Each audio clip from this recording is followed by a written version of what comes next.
மீகாலக்கா எல்லாருக்கும் என்னுடைய நன்றி.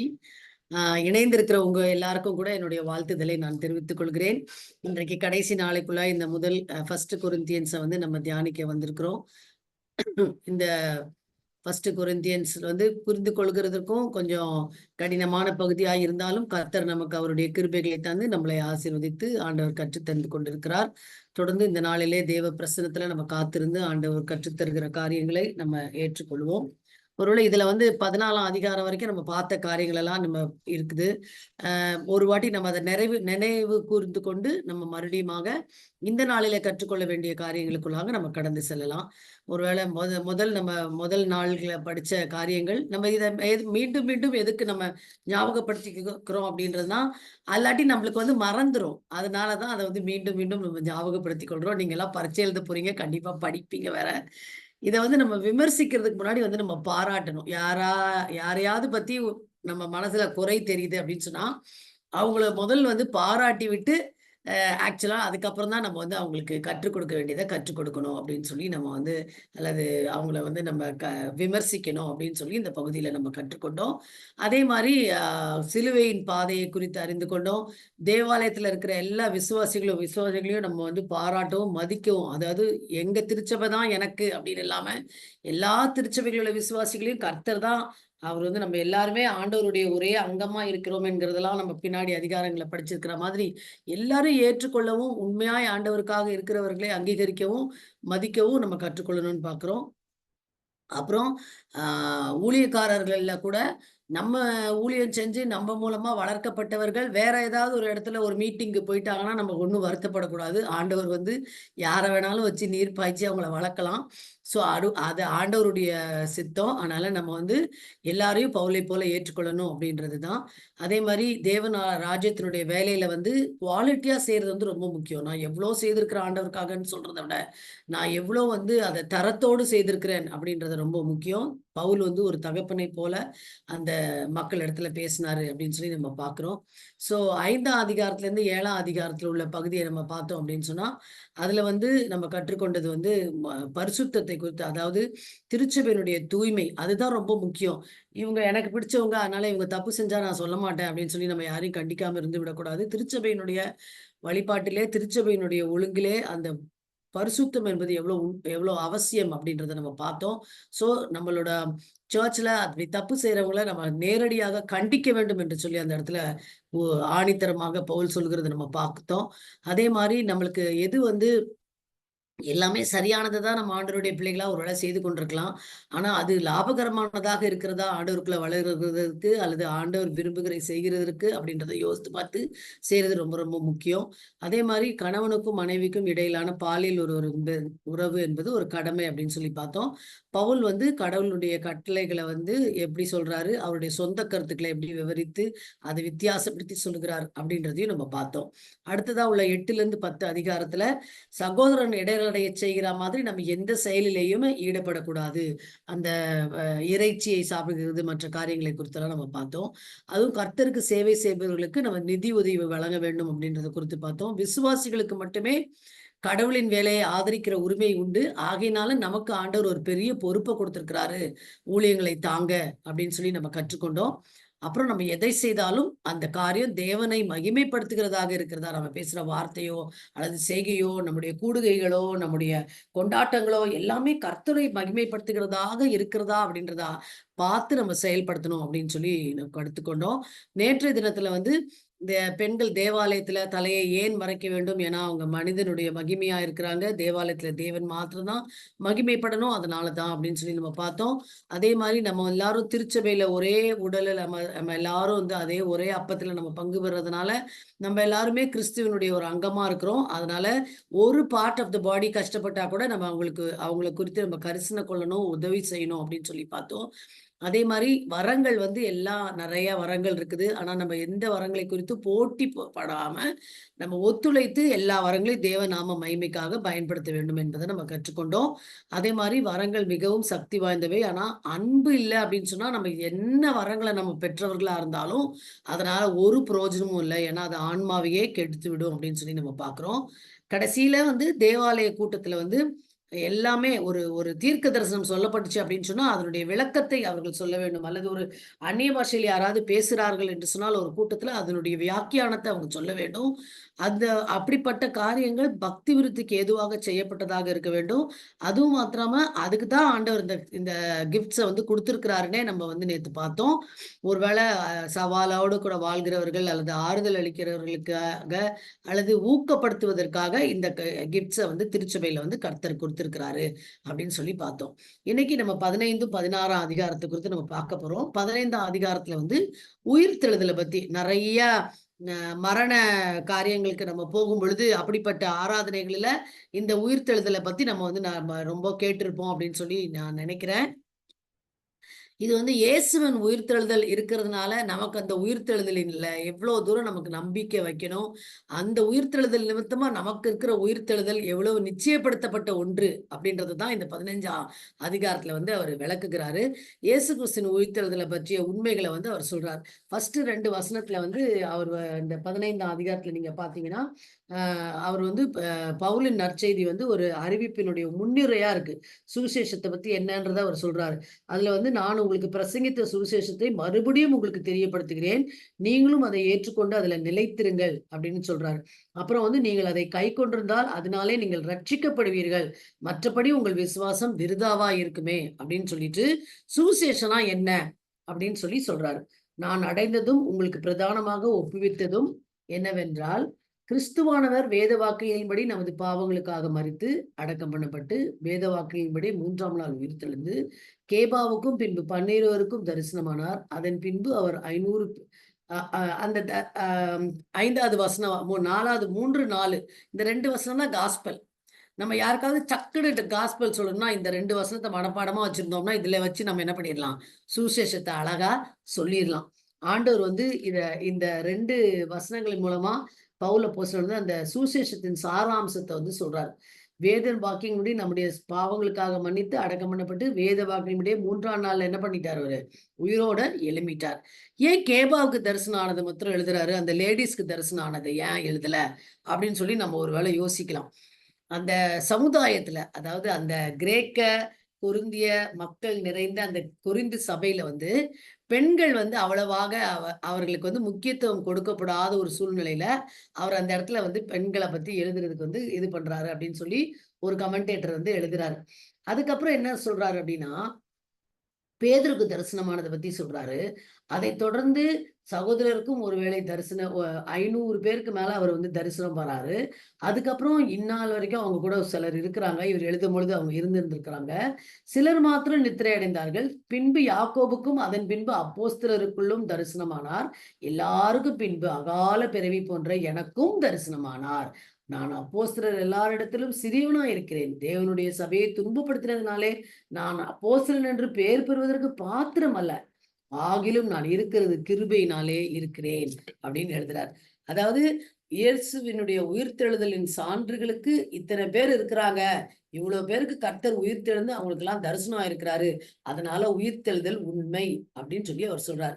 கடைசியில தனக்கும் தரிசனமானதை பத்தி சொல்லும் பொழுது அவர் என்ன சொல்றாரு, ஆண்டவர் எனக்கு கிருபையா கிருபையா இதை வந்து எனக்கு என்ன பண்ணியிருக்காரு, எனக்கு இத வாய்க்க பண்ணியிருக்கிறாரு. கிருபை விருதாவா இருக்கவில்லை. அவர்கள் எல்லாரிலும் நான் அதிகமாய் பிரயாசப்பட்டேன். ஆகிலும் நான் அல்ல, என்னுடனே இருக்கிற தேவ கிருபையே அப்படி செய்தது. இதுல இருந்து நம்ம என்ன கற்றுக்கொள்கிறோம் அப்படின்னு சொல்லி பார்த்தோம் அப்படின்னா, நம்ம யாராக இருந்தாலும் நம்ம இன்னைக்கு ஆண்டவரை அறிந்திருக்கிறபடி அறிந்தவர்களாக அல்லது பிரசங்கிக்கிற ஒரு பொறுப்புல நம்ம இருந்தாலும் சரி, ஆண்டவருடைய பிள்ளையா ஆண்டவர் நம்மளை தெரிந்தெடுத்திருக்கிறது அல்லது இன்றைக்கு ஆண்டவர் நம்மளை வைத்திருக்கிற நிலைமை எல்லாமே கர்த்தருடைய கிருபையால தான் அப்படின்றதுல எந்த விதமான சந்தேகமே இல்லை. பவுல் அப்போஸ்தலன் ஒரு பெரிய ஊழியத்தை செய்து ஒரு அப்போஸ்தலன் 13 கடிதங்களை புதிய ஏற்பாட்டுல வந்து அவர் எழுதியிருக்கிறாரு. அவ்வளோ ஒரு வல்லமையான ஒரு ஊழியக்காரர். அவரே சொல்றாரு, நான் வந்து இந்த கிருபை இல்லைன்னா ஒண்ணுமே இல்ல அப்படின்னு சொல்லி சொல்றாரு.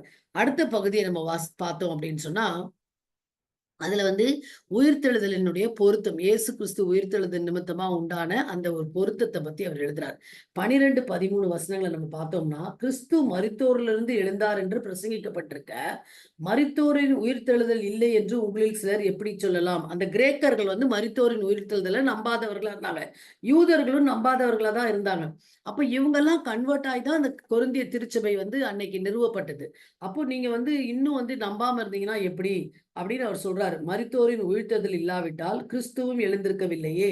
கிறிஸ்து எழுந்திருக்கவில்லை என்றால் எங்கள் பிரசங்கமும் விருதா, உங்கள் விசுவாசமும் விருதா. அதனால இயேசு கிறிஸ்துவினுடைய உயிர்த்தெழுதல் வந்து இருக்குது அப்படின்றத வந்து அவரு அந்த இடத்துல வந்து உறுதிப்படுத்தி அவர் சொல்லுகிறத நம்ம பார்க்கிறோம். அடுத்தது இருக்கிற வசனங்கள் எல்லாம் நம்ம வாசித்து பார்த்தோம் அப்படின்னு சொன்னா, உயிர்த்தெழுதல் இல்லை என்றால் நம்ம எல்லாம் என்ன செய்வோம்? நம்ம எப்படி நம்மளால விசுவாசத்துல இருக்க முடியும்? அப்படி இருந்தா நம்ம விசுவாசிக்கிறதுல என்ன நன்மை இருக்கு? அப்படின்னு எழுதுறாரு. கிறிஸ்து எழுந்திருக்கவில்லை என்றால் எங்கள் பிரசங்கமும் விருதா, உங்கள் விசுவாசமும் விருதா. மரித்தோர் உயிர்த்தெழாவிட்டால் தேவன் எழுப்பாத கிறிஸ்துவை அவர் எழுப்பினார் என்று நாங்கள் தேவனை குறித்து சாட்சி சொன்னதினாலே, தேவனுக்காக பொய் சாட்சி சொல்கிறவர்களாகவும் நாங்கள் காணப்படுவோமே. மரித்தோர் உயிர்த்தெழாவிட்டால் கிறிஸ்துவும் எழுந்திருக்கவில்லை. கிறிஸ்து எழுந்திராவிட்டால் உங்கள் விசுவாசம் வீணாயிருக்கும். நீங்கள் இன்னும் உங்கள் பாவங்களிலே இருப்பீர்கள். கிறிஸ்துவுக்குள் நித்திரை அடைந்தவர்களும் கெட்டிருப்பார்களே அப்படின்னு சொல்லி அவர் எழுதுறாரு. அதுல நம்ம என்ன புரிஞ்சுக்கிறோம் அப்படின்னு சொன்னா, அந்த நம்பிக்கைய வந்து அந்த உயிர்த்தெழுதலின் நம்பிக்கையை குறித்து அவர் பேசுகிறதற்கு இந்த வார்த்தைகள் எல்லாம் அவர் யூஸ் பண்றது அவசியமாக இருந்தது. நம்ம வந்து அந்த உயிர்த்தெழுதலை நம்பல அப்படின்னு சொன்னா, எல்லா மனுஷரை காட்டிலும் பரிதபிக்கப்பட்ட நிலைமையில நம்ம போயிருவோம் அப்படின்னு சொல்லி நான் சொல்றாரு. அந்த 19வது வசனத்துல. ஒருவேளை இதுக்கு முன்னாடி கூட வந்து ஒரு சிலர் இந்த வாக்குவாதம் பண்ணணும்னு நினைக்கிறவங்க வந்து ஒரு சிலர் வந்து, ஆமா லாசரு கூட தான் உயிரோடு எழும்பினாரு. அப்படி இப்படின்னு பேசுறவங்கலாம் இருப்பாங்க. ஆனா லாசரு உயிரோடு எழும்பினாரு. ஆனா மறுபடியும் அவர் மரித்தார். இல்லையா? இயேசு கிறிஸ்துவினுடைய உயிர்த்தெழுதல் வந்து இன்றைக்கும் ஜீவிக்கிறவராக அவர் இருக்கிறத நம்ம வந்து அறிந்திருக்கிறோம். இந்த பவுல் வந்து இந்த முழு அதிகாரத்தையும் வந்து அந்த உயிர்த்தெழுதலை பத்தி சொல்லிட்டு கிறிஸ்துவின் உயிர்த்தெழுதலை ரொம்ப அழகா விளக்கி காண்பித்து விட்டு, அதை போல நாம் எப்படி உயிர்த்தெழுவோம் அப்படின்றத பத்தி அவர் சொல்றாரு. அந்த 20ல இருந்து 23ஆம் வசனத்துல பாத்தீங்கன்னா, இயேசுவின் உயிர்த்தெழுதல் வந்து நம்முடைய உயிர்த்தெழுதலின் பலனா, அதாவது முதல் பலனாக அவர் நமக்கு முன்னோடியாக இருக்கிறாரு அப்படின்றத வந்து அவரு எழுதுறாரு. 20வது வசனத்துல கிறிஸ்துவோ மரித்தோரிலிருந்து எழுந்து நித்திரை அடைந்தவர்களில் முதற் பலனானார். அவர் தான் first person to be resurrected and who is having that everlasting life. He is living for eternity. மனுஷனால மரணம் உண்டானபடியால் மனுஷனால் மரித்தோரின் உயிர்த்தெழுதலும் உண்டாயிற்று. ஆதாமுக்குள் எல்லாரும் மரிக்கிறது போல கிறிஸ்துவுக்குள் எல்லாரும் உயிர்ப்பிக்கப்படுவார்கள். இதுதான் நம்மளுடைய விசுவாசம். இன்னைக்கு கிறிஸ்துவுக்குள்ள நம்ம வந்து உயிர்ப்பிக்கப்படுவோம் அப்படின்றதுதான் நம்முடைய விசுவாசம். அவனவன் தன் தன் வரிசையிலே உயிர்ப்பிக்கப்படுவான். முதற் பலனானவர் கிறிஸ்து, பின்பு அவர் வரிசையில் அவருடையவர்கள் உயிர்ப்பிக்கப்படுவார்கள். அதன் பின்பு முடிவு உண்டாகும். அப்பொழுது அவர் சகல துரைத்தனத்தையும் சகல அதிகாரத்தையும் வல்லமையும் பரிகரித்து தேவனும் பிதாவுமா இருக்கிறவருக்கு ராஜ்யத்தை ஒப்பு கொடுப்பார். எல்லா சத்துருக்களையும் தமது பாதத்திற்கு கீழாக்கி போடும் வரைக்கும் அவர் ஆளுகை செய்ய வேண்டியது. பரிகரிக்கப்படும் கடைசி சத்ரு மரணம்.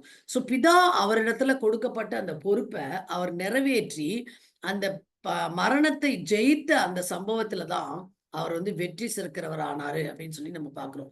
இயேசுவின் உயிர்த்தல் வந்து எல்லாவற்றுக்கும் ஒரு தீர்ப்பாக அந்த அந்த மரணத்தை அவர் ஜெயித்த அந்த தீர்ப்பு தான். அந்த கடைசி சத்ரு, பரிகரிக்கப்பட்ட கடைசி சத்ரு அந்த மரணம் தான். அந்த இயேசு கிறிஸ்துவ சிலுவையில அறைந்த பொழுது கூட சாத்தான் வந்து அவன் ஜெயிச்சிட்டதா தான் அவன் நினைச்சான்.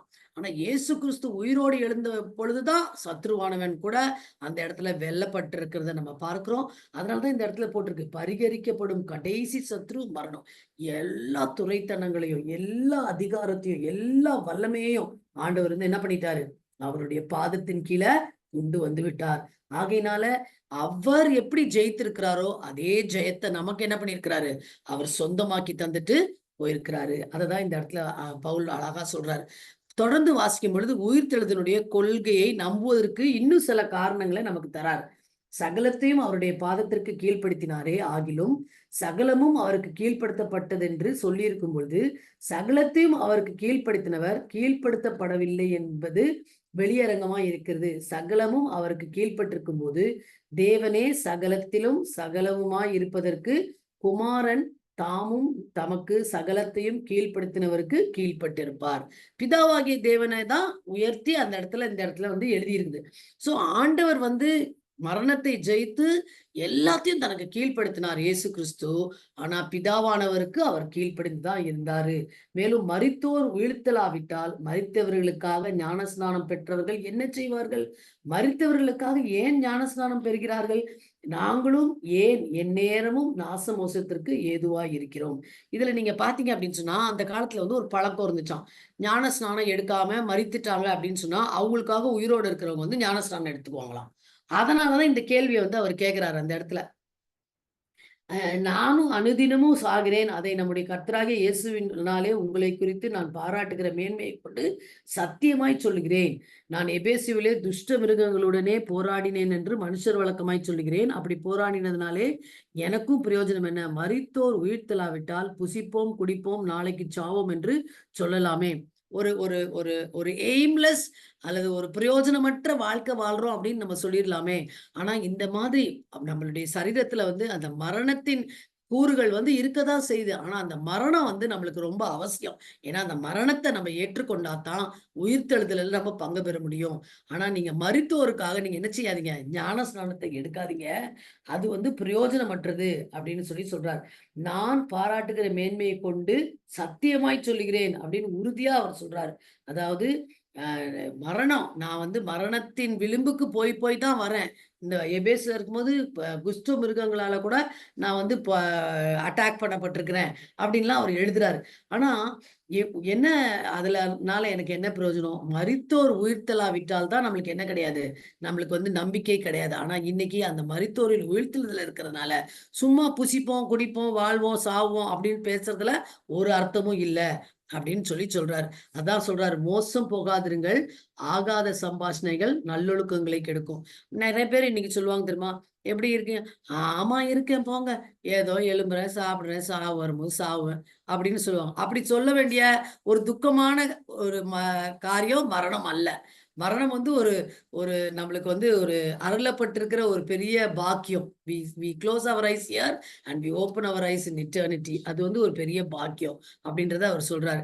அந்த 33லேருந்து 34 வசனத்துல வந்து உயிர்த்தெழுதலை பற்றிய உண்மையை அறிவது நம்முடைய வாழ்க்கை முறையை பாதிக்க வேண்டும் அப்படின்றாரு. ஏன் அப்படின்னு பார்க்கலாம். நீங்கள் பாவம் செய்யாமல் நீதிக்கு ஏற்க விழித்துக்கொண்டு தெளிந்தவர்களாய் இருங்கள். சிலர் தேவனை பற்றி அறிவில்லாதிருக்கிறார்களே, உங்களுக்கு வெட்கம் உண்டாக இதை சொல்லுகிறேன். ஆயினும் மரித்தோர் எப்படி எழுந்திருப்பார்கள்? எப்படிப்பட்ட சரீரத்தோடே வருவார்கள் என்று ஒருவன் சொல்வானாகில், அ இல்ல அது 35 கிடையாது. 33, 34. மோசம் போகாதிருங்கள். ஆகாத சம்போஷணங்கள் நல்லொழுக்கங்களை கெடுக்கும். நீங்கள் பாவம் செய்யாமல் நீதிக்கு ஏற்க விழித்துக்கொண்டு தெளிந்தவர்களாயிருங்கள். சிலர் தேவனை பற்றி அறிவில்லாதிருக்கிறார்களே, உங்களுக்கு வெட்கம் உண்டாக இதை சொல்கிறேன். அதுதான் நான் முதலே சொன்னதுதான். அதாவது மரணம் என்பதை பத்தி அவங்களுக்கு வந்து ஒரு தெளிவில்லாம அவங்க வந்து வாழ்ந்து கொண்டிருந்ததுனால, தாங்க நினைச்சதெல்லாம் பேசிக் கொண்டிருந்தாங்க. ஆனா இன்றைக்கு அந்த பவுல் அப்போஸ்தலன் வந்து அத ஆணித்தரமா சொல்லி, ஆண்டவர் நம்முடைய முதற் பலனா இருக்கிறாரு. நம்மளும் அத ஃபாலோ பண்ணி தான் இருக்கிறோம். அப்படின்றதெல்லாம் அவர் சொல்லியிருக்கிறதுனால, இத பத்தி நீங்க தேவையற்ற பேச்சுகள, தேவையற்ற காசிப்ஸ நீங்க நிறுத்திறலாம் அப்படின்னு சொல்லி அவர் சொல்றாரு. இதுல நம்ம தொடர்ந்து பார்க்கும் பொழுது, அந்த உயிர்த்தெழுந்த உடலினுடைய இயல்புகளை குறித்து தான் 35வது வசனத்திலிருந்து நம்ம பார்க்கிறோம். அதுல வந்து எப்படிப்பட்ட சரீரத்தோடே வருவார்கள் என்று ஒருவன் சொல்வானாகில், புத்தியினனே நீ விதைக்கிற விதை செத்தால் ஒழிய உயிர்ப்பிக்க மாட்டாதே. அதுல ரொம்ப அழகா வந்து அவர் வந்து ஒரு விதையை வைத்து இந்த உவமைய வந்து சொல்றார். நம்ம உடல் எப்படி இருக்கும்? நம்ம செத்த பிறகு நம்ம ஏன்னா இத ஏன் அங்க சொல்றாரு அப்படின்னு சொன்னா, அந்த கொரிந்து திருச்சபையில இருந்த மக்கள் வந்து சோல் மாத்திரம் தான் நிரந்தரமானது. அதாவது ஆன்மா மாத்திரம் தான் நிரந்தரமானது. சரீரம் வந்து சரீரம் வந்து ஒண்ணும் இல்ல. அதனால சரீரம் வந்து ஒண்ணும் இல்லாம போயிரும். அதனால ஆன்மா மாத்திரம் தான் வந்து இந்த உயிர்த்தெழுதல பெறும் அப்படின்னு அவங்க நினைச்சுக்கிட்டு இருந்தாங்க. ஆனா அது வந்து இல்லன்றத விளக்கறதுக்கு தான் இந்த விதையை வைத்து அவர் அழகா எக்ஸ்பிளைன் பண்றாரு. புத்தியினனே நீ விதைக்கிற விதை செத்தால் ஒழிய உயிர்த்திக்க மாட்டாதே. அப்போ உயிர்த்தெழுந்த உடலினுடைய இயல்பை குறித்து அவர் பேசும் பொழுது, அந்த விதையை வைத்து அவர் பேசுகிறார். 36லேருந்து 38 வசனத்துல பார்ப்போம் அப்படின்னா, ஒரு விதைய வந்து விதைக்கும் பொழுது, இனி உண்டாகும் மேனியை விதையாமல், கோதுமை அல்லது மற்றொரு தானியத்தின் வெறும் விதையை தான் விதைக்கிறோம். அதற்கு தேவன் தமது சித்தத்தின்படியே மேனியை கொடுக்கிறார். விதை வகைகள் ஒவ்வொன்றிற்கும் அதற்கேற்ற மேனியையே கொடுக்கிறார். எல்லா மாம்சமும் ஒரே விதமான மாம்சம் அல்ல. மனுஷருடைய மாம்சம் வேறே, மிருகங்களுடைய மாம்சம் வேறே, மச்சங்களுடைய மாம்சம் வேறே, பறவைகளுடைய மாம்சம் வேறே. வானத்திற்குரிய மேனிகளும் உண்டு, பூமிக்குரிய மேனிகளும் உண்டு. வானத்துக்குரிய மேனிகளுடைய மகிமையும் வேறே, பூமிக்குரிய மேனிகளுடைய மகிமையும் வேறே அப்படின்னு சொல்றார். அப்போ நம்ம இந்த உலகத்துல நம்ம உயிர்த்தெழுதலை நல்லா புரிஞ்சுக்கோ அப்படின்னா, ஒரு விதைய விதைக்கிறத பத்தி நம்ம யோசிச்சு பார்க்கணும். ஒரு விதைய விதைக்கிறோம். ஆனா அது வளரும் பொழுது ஒரு அழகான செடியாக அது வளருகிறது. அப்போ நம்முடைய பரலோக வாழ்க்கையில நம்மளுக்கு இருக்க போற உடல்கள் அது மகிமை நிறைந்ததாக இருக்க போகிறது. ஒருவேளை ஐடென்டிபிகேஷன் இருக்கலாம். ஏன்னா நம்ம அந்த லாசரு உவமையில நம்ம அதை பார்க்கிறோம்ல. ஏன்னா they were able to identify Abraham மடியில லாசரு இருக்கிறத அந்த ஐஸ்வர்யவான் ஐடென்டிஃபை பண்றான். ஸோ ஐடென்டிஃபிகேஷன் இருக்கும். ஆனா குறைபாடுகள் எதுவுமே இருக்காது. அதாவது இன்னைக்கு சிலர் ஊனமுற்றவர்களாக அல்லது சில குறைபாடுகள் எல்லாம் ஒரு ஒரு சரீரத்துல காணப்படுகிறது. ஆனா அந்த அந்த ஹெவன்லி பாடி நமக்கு கிடைக்கும் பொழுது அந்த மாதிரியான குறைபாடுகள் எல்லாம் எதுவுமே இருக்காது. ஒவ்வொருத்தருடைய ஒரு சிருஷ்டிப்பினுடைய சரீரத்தை பத்தியும் ரொம்ப அழகா அவர் விளக்கி சொல்றாரு. மனிதனுடைய சரீரத்துக்கு ஆண்டவர் அப்படி ஒரு மேன்மையான ஒரு உயிர்த்தெழுதல சரீரத்தை கொடுக்கிறாரு அப்படின்னு சொல்லி நம்ம பார்க்கிறோம். 42வது வசனத்துல இருந்து பார்த்தோம்னா 2 உடல்களுடைய ஒப்பிட்டு சொல்றாரு. அதாவது மரித்தோரின் உயிர்த்தெழுதலும் அப்படியே இருக்கும். அழிவுள்ளதாய் விதைக்கப்படும், அழிவில்லாததாய் எழுந்திருக்கும். கனவீனம் உள்ளதாய் விதைக்கப்படும், மகிமை உள்ளதாய் எழுந்திருக்கும். பலவீனம் உள்ளதாய் விதைக்கப்படும், பலம் உள்ளதாய் எழுந்திருக்கும். ஜென்ம சரீரம் விதைக்கப்படும், ஆவிக்குரிய சரீரம் எழுந்திருக்கும். ஜென்ம சரீரமும் உண்டு, ஆவிக்குரிய சரீரமும் உண்டு. அப்போ நமக்கு ஒன்னும் நம்ம புரிஞ்சிக்க முடியல. ஆனா இந்த இடத்துல ரொம்ப அழகா இத விளக்கி சொல்றாரு. இப்போ நம்ம இருக்கிறதுக்கு கனவீனம் உள்ளவர்களா இருக்கலாம், பலவீனம் உள்ளவர்களா இருக்கலாம், அங்கவீனம் உள்ளவர்களா இருக்கலாம். ஆனா புதிய சரீரத்தை நாம் பெற்றுக்கொள்ளும் பொழுது அது அப்படிப்பட்டதாக இருக்காது. மகிமை உள்ளதாக இருக்கும், பலம் உள்ளதாக இருக்கும். அது இப்படி ஆவிக்குரிய சரீரம் அது ரொம்ப வித்தியாசமானதாக இருக்கும் அப்படின்றது அவர் சொல்றார். 45ல இருந்து 49வது வசனம் வரைக்கும் இருக்கிற பகுதியை பார்க்கும் பொழுது 2 ஆதாமுக்கும் இருக்கிற டிஃபரன்ஸும் அவங்களுடைய சரீரத்தை பத்தியும் போட்டிருக்கு. அந்தபடியே முந்தின மனுஷனாகிய ஆதாம் ஜீவாத்மாவானான் என்று எழுதியிருக்கிறது. பிந்தின ஆதாம் உயிர்ப்பிக்கிற ஆவியானார். ஆதாம குறித்தும் இயேசு கிறிஸ்துவை குறித்தும் எழுதியிருக்கு இந்த பகுதியில. ஆகிலும் ஆவிக்குரிய சரீரம் முந்தினதல்ல, ஜென்ம சரீரமே முந்தினது. ஆவிக்குரிய சரீரம் பிந்தினது. முந்தின மனுஷன் பூமியிலிருந்து உண்டான மண்ணானவன், 2ஆம் மனுஷன் வானத்திலிருந்து வந்த கர்த்தர். மண்ணானவன் எப்படிப்பட்டவனோ மண்ணானவர்களும் அப்படிப்பட்டவர்களே. வானத்திற்குரியவர் எப்படிப்பட்டவரோ வானத்திற்குரியவர்களும் அப்படிப்பட்டவர்களே. மேலும் மண்ணானவனுடைய சாயலை நாம் அணிந்திருக்கிறது போல வானவருடைய சாயலையும் அணிந்து கொள்வோம். பிறப்புல நம்ம ஆதாமின் வழி வந்தவர்களா இருந்தாலும் நம்ம உயிர்ப்பிக்கப்படுகிற சமயத்துல நம்ம வானவருடைய சாயலை நம்ம என்ன செய்வோம்? அணிந்து கொள்வோம். அதுதான் அந்த இடத்துல சொல்றார். நம்ம இப்போ மண்ணானவர்கள் தான்.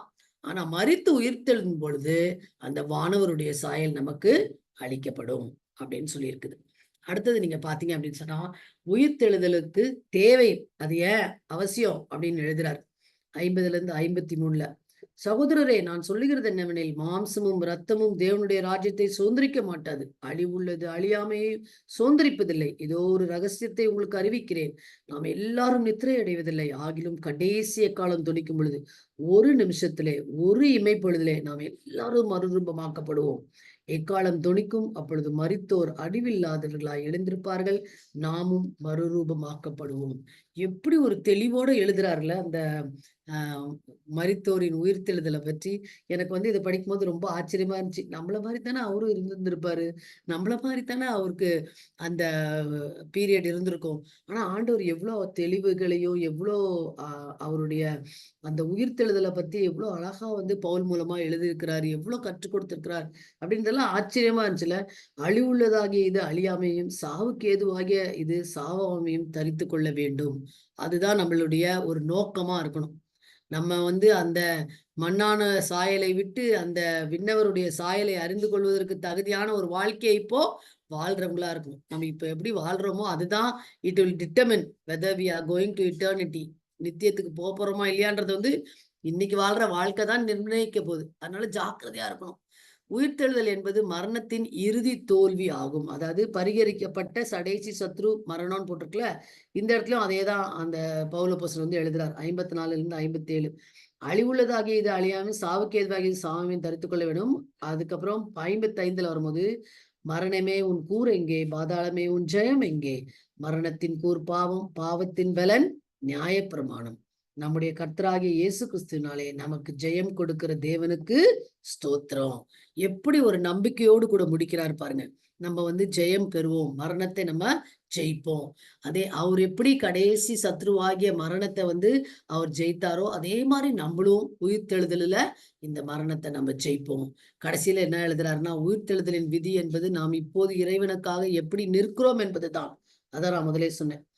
ஆகையால் எனக்கு பிரியமான சகோதரரே, கர்த்தருக்குள் நீங்கள் படுகிற பிரயாசம் விருதாவாய் இராதென்று அறிந்து நீங்கள் உறுதிப்பட்டவர்களாயும் அசையாதவர்களாயும் கர்த்தருடைய கிரியையிலே எப்பொழுதும் பெருகுகிறவர்களாயும் இருப்பீர்களாக. இதுதான் ஆண்டவர் நம்மளுக்கு கொடுக்கிற ஒரு அழைப்பு இன்னைக்கு. இதுதான் ஆண்டவர் நமக்கு கொடுக்கிற ஒரு முக்கியமான தீர்ப்பு. இந்த மரணம்ன்றது வந்து நிச்சயம். மரணம் வந்து நமக்கு எல்லாருக்கும் உண்டுதான். ஆனா இந்த மரணத்துக்குள்ளாக, மரணத்தை நாம் சந்திக்கிறதுக்குள்ளாக நம்ம படுகிற பிரயாசம் வந்து விருதாவாய் இராதென்று அறிந்து, வீணில்ல அப்படின்றத நம்ம அறிஞ்சுக்கிட்டு, நம்ம என்ன செய்து கொண்டிருக்கிறோமோ ஆண்டவருக்காக, அதை வந்து எப்படி பண்ணணுமோ, உறுதிப்பட்டவர்களாயும் அசையாதவர்களாயும் அந்த கர்த்தருடைய கிரியையில எப்பொழுதும் பெருகுகிறவர்களாயும். இன்னைக்கு நீங்க பாத்தீங்கன்னா நிறைய பேருக்கு ஒவ்வொருவரையும் வந்து ஆண்டவர் வந்து ஒவ்வொரு விதமாக வந்து பயன்படுத்துறார். ஒருவேளை ஞானக்கா எங்கள மாரி ஆட்கள வந்து இந்த மாரி ஊழியங்களில வைத்து அப்படியெல்லாம் பயன்படுத்துறார். சிலர வந்து திருச்சபையில சில பொறுப்புகள குடுத்து, அந்த பொறுப்புகள நிறைவேற்றுகிறது நிமித்தமா ஆண்டவருக்காக ஊழியம் செய்ய பயன்படுத்துகிறார். சிலர் வந்து அவங்களுடைய பள்ளிக்கூடத்துல ஒரு ஆசிரியரா இருந்து கொண்டே ஆண்டவருடைய ஊழியத்தை செய்ய ஆண்டவர் வந்து பயன்படுத்துவார். ஆனா நெறைய நேரத்துல நான் பார்த்திருக்கிறேன். அ நெறைய பேர் என்ன தெரியுமா சொல்லுவாங்க? "நான் இத்தன வருஷம் செஞ்சுட்டேன். போதும். இனிமே இவங்க யாராவது செய்யட்டும்." ஆண்டவர் எவ்வளவு நாள் உங்க கையில குடுக்குறாரோ, அவ்வளவு நாள் நீங்க சந்தோஷமா செய்யலாமே. ஆண்டவர் சொல்றாரு, நீங்க வந்து பயப்படாதீங்க. உறுதிப்பட்டவர்களா இருங்க. நீங்க வந்து கிரியையில வந்து எப்பொழுதும் பெருகுகிறவர்களா இருங்க. சோ, நம்மள கர்த்தரே அந்த படியிலிருந்து வேற வித்தியாச பொறுப்புக்கு கொண்டு போறார்னா, தாராளமா நம்ம போலாம். அப்படி இல்லன்னா, ஆண்டவர் அந்த பொறுப்ப குடுத்திருக்கிறார்னா, ஆண்டவர் நீங்க செய்ய முடியும்னு நெனச்சு தான் அந்த பொறுப்ப உங்ககிட்ட குடுத்திருக்கிறார். ஒருவேள வே ப 4, 5 காரியத்துல நம்மளால ஒரே நேரத்துல பொறுப்பெடுத்துக்க முடியாது. அது உண்ம. அதுக்கு நம்ம வேண்டான்னு சொன்னோம்னா, ஓகே. ஆனா ஆண்டவருடைய ஊழியத்த செய்றதுக்கு ஒரே ஒரு வாய்ப்பு தான் எனக்கு கிடைச்சிருக்கு. ஆனா அந்த வாய்ப்பையும் நான் யார்கிட்டயாவது குடுத்துறலாம்னு நெனைக்கிறது தவறு.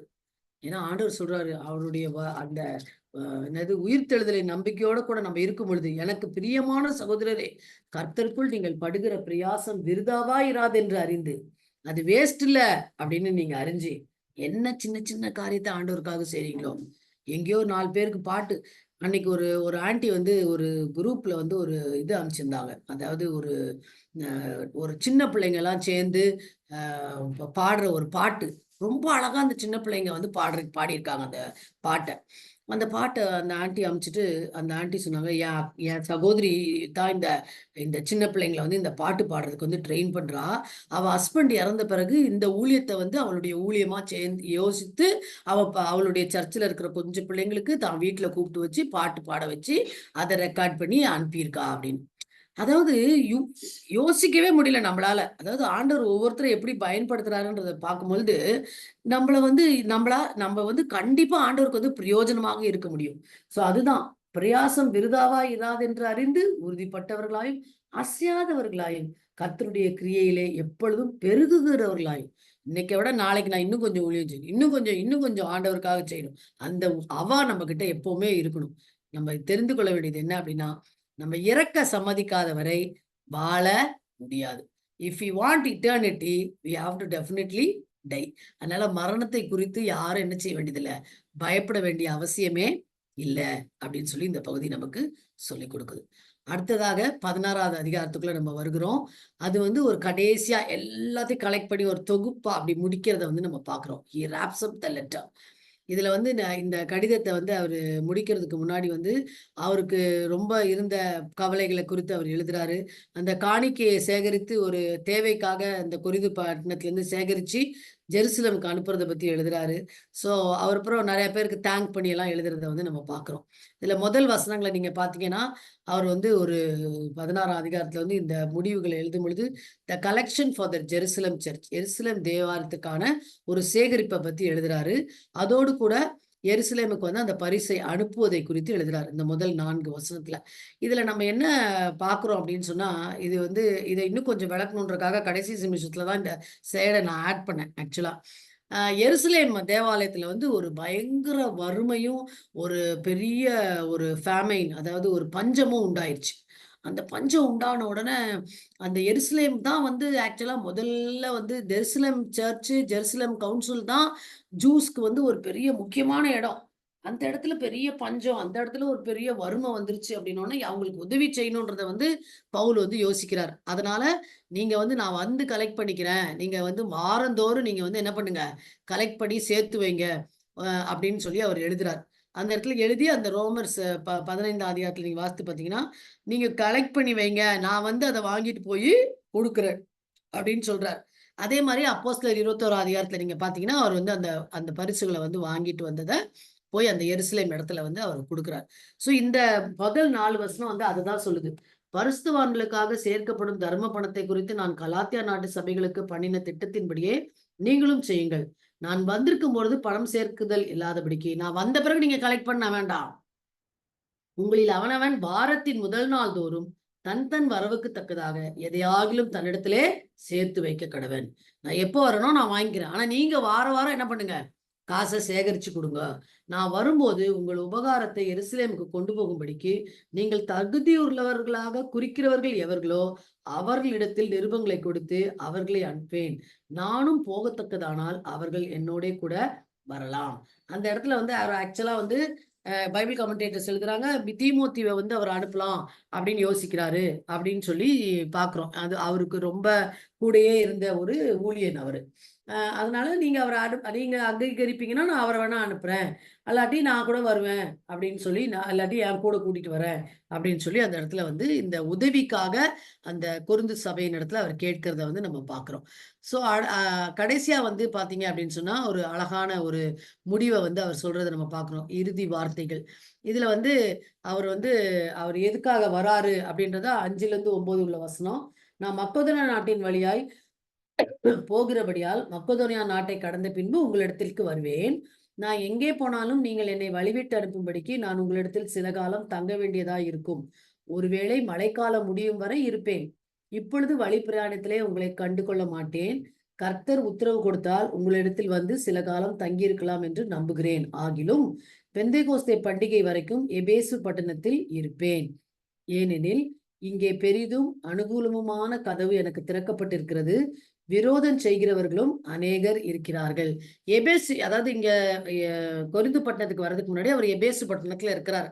ஆக்கில்லா, பிரிஸ்கில்லா கூட அவங்க கூட வந்து அவர் கூட வந்து அந்த இடத்துல இருக்கிறாங்க. அந்த இடத்துல வந்து நல்ல ஒரு திறந்த வாசலும், சுவிசேஷத்திற்கு நல்ல ஒரு ஒரு ரெஸ்பான்ஸும் இருக்குது. அதே சமயத்துல எதிர்ப்புகளும் அந்த இடத்துல இருக்குது. ஆனா, பவுலுடைய இருதயத்துல வந்து எப்படியாவது கொரிந்து சபைக்கு போயிறணும், அப்படி வந்து அவங்கள பாத்துறணும் அப்படின்னு சொல்லி அவர் நினைக்கிறார். அதனால அந்த விருப்பத்தையும் அந்த இடத்துல வந்து அவர் எழுதுறார். ஸோ அவர் வந்து ஒரு இந்த இடத்துல வந்து ரொம்ப பர்சனல் டச்சோட அந்த லெட்டர் எழுதுறத வந்து நம்ம பார்க்கிறோம். அப்புறம் வந்து தீமோத்தி அடுத்ததுல வந்து 10, 11 வசனத்துல பார்த்தீங்கன்னா, தீமோத்தேயும் உங்களிடத்திற்கு வந்தானே ஆகில் அவன் உங்களிடத்தில் பயமில்லாமல் இருக்க பாருங்கள். என்னைப் போல அவனும் கர்த்தருடைய கிரியையை நடப்பிக்கிறானே ஆனபடியினால் ஒருவனும் அவனை அற்பமாய் எண்ணாதிருப்பானாக. சகோதரரோடே கூட அவன் வருகிறதற்கு நான் காத்திருக்கிறபடியால் என்னிடத்தில் வரும்படிக்கு அவனை சமாதானத்தோடே வழிவிட்டு அனுப்புங்கள். அப்படின்னா என்ன சொல்றாரு? நான் வந்து ஒரு வேளை வர முடியலன்னா, தீமோத்தேயுவ நான் அனுப்புறேன். இப்ப தீமோத்தேயு வந்தானா, என்ன நீங்க வந்து எப்படி ஏத்துக்குவீங்க? அந்த மாதிரி தீமோத்தேயும் ஏத்துக்கோங்க. தீமோத்தேயுகிட்ட நீங்க என்ன பண்ணாதீங்க, உங்களுடைய எல்லா இதையும் காட்டிறாதீங்க. அவன அற்பமா எண்ணிறாதீங்க. நீங்க கலெக்ட் பண்ணிக்கிறத அவன்கிட்ட குடுத்து அனுப்புங்க. நான் அத வாங்கிக்கிறேன் அப்படின்னு சொல்றார். அவன சமாதானத்தோடே வழிவிட்டு அனுப்புங்கள் அப்படின்னு தீமோத்தேயுக்காக இவர் என்ன பண்றாரு? ஒரு சிபாரிசு அந்த இடத்துல செய்கிறத பார்க்கிறோம். அடுத்தது நீங்க பாத்தீங்க அப்படின்னு சொன்னா 12வது வசனத்துல, சகோதரனாகி அப்போலோவை குறித்தோவெனில் சகோதரரோடே கூட உங்களிடத்தில் வரும்படிக்கு அவனை மிகவும் வேண்டிக் கொண்டேன். ஆகிலும் இப்பொழுது வர அவனுக்கு மனதில்லை. அவனுக்கு நற்சமயம் உண்டாயிருக்கும் பொழுது வருவான். இந்த அப்போலோ நம்ம முந்தையே பார்த்தோம். அவரும் வந்து பிரசங்கிக்கிறவரா இருந்தார். ஃபர்ஸ்ட் இதுல நம்ம பார்த்தோம். அவர் வந்து ஆண்டவருடைய வசனத்தை வந்து பிரசங்கிக்கிற ஒருவர். அதாவது பிலிப்பு நிருபத்துல கூட நம்ம பார்த்தோம் அப்படின்னா, அவர் வந்து பவுல் இது சிறைச்சாலையில இருக்கும் பொழுது நல்ல அறிவு, அதாவது சாதுரியத்தோட அந்த பிரசங்கங்கள் எல்லாம், அந்த வேத வியாக்கியானங்கள் எல்லாம் அவர் வந்து செய்த ஒருவரா இருந்தாரு அப்படின்னு சொல்லி நம்ம பார்க்கிறோம். அவரிடத்துல வந்து இவர் கேட்கிறாரு, கொரிந்துஸ் பட்டணத்துக்கு போறதுக்கு. அவர் வந்து அந்த டைம்ல போக முடியல. ஆனா அதுக்கப்புறம் இந்த சமயம் உண்டாயிருக்கும் பொழுது நான் போறேன் அப்படின்னு சொல்றாரு. சோ அப்போலோ வந்து உங்களை பார்க்க பின்னாடி வருவாரு அப்படின்னு சொல்லி சொல்றாரு. இந்த 2 வசனம் வந்து இந்த சாப்டர்ல ரொம்ப முக்கியமானது. அதாவது அந்த இடத்துல வந்து அவர் அந்த மக்களுக்கு வந்து ஒரு ஆலோசனை சொல்றாரு. விழித்திருங்கள், விசுவாசத்திலே நிலைத்திருங்கள், புருஷராயிருங்கள், திடன் கொள்ளுங்கள், உங்கள் காரியங்களை எல்லாம் அன்போடே செய்யப்பட கடவுது. ஆண்டவர் வந்து அந்த வார்த்தையில இருந்து ரொம்ப குட்டி குட்டியா தான் ஒரு ஒரு வார்த்தை இருக்கு. ஆனா ரொம்ப ஆழமான அர்த்தம் உள்ளது. உறுதியாக அந்த மக்கள் நிற்பதற்காக விழித்திருங்கள் அப்படின்னா என்ன அர்த்தம்? சாத்தான் எப்பனாலும் உங்களை விளக்கடிச்சிருவான். உங்க விசுவாசத்தை வந்து அவன் ஆட்டிருவான். அதனால நீங்க ஜாக்கிரதையா இருங்க, விழித்திருங்க. நிறைய இடத்துல வந்து மத்தேயுல ஆண்டவரே பிரசங்கிக்கும் பொழுது சொல்றாரு, விழித்திருங்கள், விழித்திருங்கள் இல்ல, நம்ம ஜாக்கிரதையாக இருக்க ஞாபகப்படுத்துகிறார். விசுவாசத்துல நிலைத்திருங்கள். உறுதியாய் கடைசி வரைக்கும் நிலைத்திருக்கிறது வந்து ரொம்ப ஒரு அரிதான காரியம். அதனாலதான் விசுவாசத்துல உறுதியா நிலைத்திருங்க அப்படின்னு சொல்றாரு. புருஷனா இருங்கள் அப்படின்னு சொன்னா என்ன அர்த்தம்? நல்ல தைரியமா இருங்க அப்படின்னு சொல்லி சொல்றாரு. அது மாதிரி திடன் கொள்ளுங்கள் அப்படின்னு சொல்றாரு. அதுக்கப்புறம் உங்கள் காரியங்கள் எல்லாம் அன்போடே செய்யப்பட கடவுள். அது ரொம்ப ரொம்ப முக்கியம். எல்லாத்துலயும் இந்த 13ஆம் அதிகாரத்துல சொன்ன மாதிரி அன்போட நீங்க வந்து என்ன பண்ணுங்க, எல்லா காரியத்தையும் நீங்க செய்யுங்க அப்படின்னு சொல்லி சொல்றாரு. கடைசியில வந்து 15ல இருந்து 18ஆம் வசனத்துல வந்து அவர் வந்து ஒரு ஸ்தேவான், பொர்த்துனாத்து, அகாயு அவங்கள பத்தி எல்லாம் எழுதுறாரு. சகோதரரே, ஸ்தேவானுடைய வீட்டார் அகாய நாட்டிலே முதற் பலனானவர்கள் என்றும் பரிசுத்தவான்களுக்கு ஊழியம் செய்யும்படிக்கு தங்களை ஒப்புவித்து இருக்கிறார்கள் என்றும் அறிந்திருக்கிறீர்களே. இந்த ஸ்தேவான் வீட்டுல வந்து இந்த அகாயா நாட்டுல ஸ்தேவானுடைய வீட்டார், அந்த வீட்டுல இருக்கிறவங்க எல்லாருமே அவங்க வந்து முதற் பலனானவர்கள்னா அவங்க தான் ஃபர்ஸ்ட் கான்வெர்ட்ஸ் அவங்க அகாய நாட்டுல. சோ அவங்க எல்லாருமே பரிசுத்தவான்களுக்கு ஊழியம் செய்யும்படிக்கு தங்களை ஒப்புவித்தவர்கள். அதாவது ஆண்டவருடைய ஊழியத்தை செய்கிற பரிசுத்தவான்கள், அவர்களுக்காக தங்களை வந்து அவங்க என்ன பண்ணாங்களாம், ஒப்பு கொடுத்து அவங்க இருந்தாங்க. இப்படிப்பட்டவர்களுக்கும் உடன் வேலையாட்களாய் பிரயாசப்படுகிற மற்ற யாவருக்கும் நீங்கள் கீழ்ப்படிந்திருக்க வேண்டும் என்று உங்களுக்கு புத்தி சொல்கிறேன். அவங்க ஆண்டவருடைய சுவிசேஷத்தை பத்தி ஏதாவது உங்ககிட்ட சொன்னாங்கன்னா நீங்க அதெல்லாம் அவங்களுக்கு கீழ்ப்படிந்திருக்கணும். அவங்கள கனம் பண்ணுகிறவர்களா நீங்க வாழணும் அப்படின்னு சொல்லி சொல்றாரு. ஸ்தேவான், பொர்த்தனாத்து, அகாயுவுக்கு என்பவர்கள் வந்ததற்காக சந்தோஷமா இருக்கிறேன். இவங்க எல்லாம் வந்து வந்திருக்காங்க கொரிந்துக்கு.